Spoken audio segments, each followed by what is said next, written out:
Hey guys, and welcome back. Today for our yogi workshop, I'm going to cover downward facing dog. So for some reason, downward dog is introduced as a resting posture, a place to come to rest and relax in yoga. But I fully disagree with that because it's a very active pose. You're activated from the tips of your fingers all the way down to your toes. So that's what I'm going to cover today. I will teach you little drills to help you feel properly activated, and then we will talk about correct form. Let's get started. So starting with our hands, you want those wide spread fingertips in your downward facing dog. This is the base of your activation. So we tend to keep a lot of our weight in the heel of our palm in yoga, and that makes your wrists very sad and achy. I know I have made that mistake many times in my practice, so that's why I'm obsessed with hands. So press your hand into the floor, spread your fingertips wide, and then lift every finger off the mat. Press your pointer and your thumb down. Then I want you to kind of pretend like you're opening a jar. You can see my hand kind of shift here, but my fingers aren't turning in or out. Feeling that activation, you press your pinky, your middle, and your ring. Fingertips pressing into the floor and continue to find that wrapping out. You'll feel the sole of your palm really lifting up. And so with your hands pressing into the floor with that activation, wrapping your hands out, you're gonna see that your elbows kind of wrap in towards your midline as if the bones of your elbow were reaching towards your toes. This is how I want your hands in downward facing dog. So with these really active hands in your down dog, it's common to feel pretty tired in your hands. Know that that's a good thing. You're building muscle here. And a drill that you can do to continuously build those muscles is simply just reaching your hands out in front of you, closing your hands in a little fist, and spreading them wide. Close and reach. Reach. So closing as tight as you can and pressing out. Do this for about 30 seconds, maybe 2 to 3 times a day, and you will build those muscles. And with all these drills, you are going to probably feel a little bit tight. A lot of the muscles in our hands are actually in your forearms. So something you can do is bring your hands into your armpits and let your elbows draw heavy. It's just a nice warming, opening sensation in your forearms here. Now that we covered hands, we're going to cover your shoulders.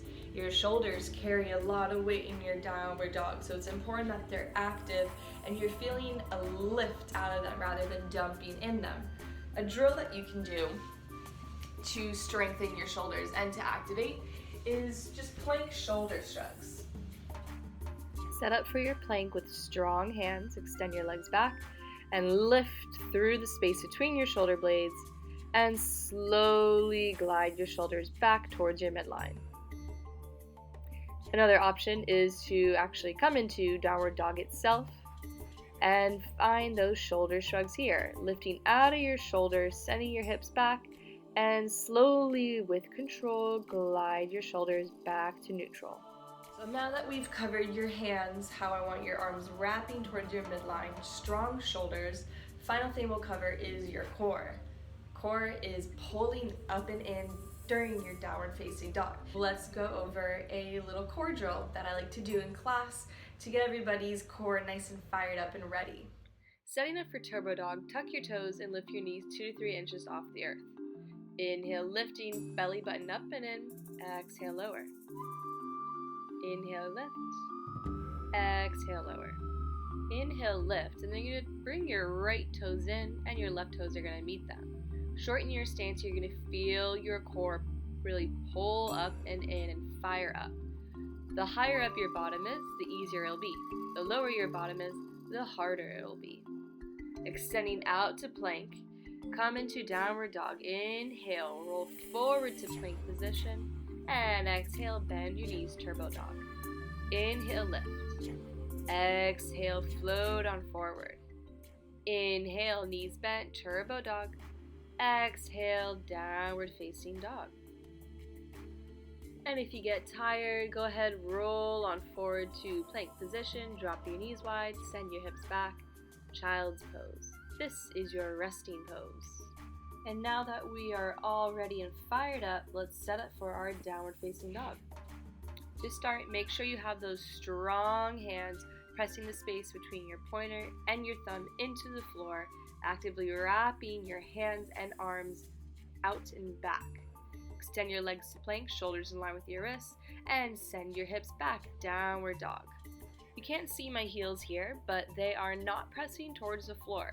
Instead, I'm worrying about having soft knees so that I can have some open space in my lower back. You're either looking at your toes or at your belly button. A common mistake that I used to do a lot is pressing your chest towards your thighs. That is not healthy for your shoulders and will not feel good in the long run. Another common mistake is a really short stance. If that's you, bring yourself into plank before your downward dog and then send your hips back so you can have plenty of room in your spine. That's everything. Thank you so much for watching. Don't forget to leave any questions or comments below and tune in tomorrow for a short little guided flow.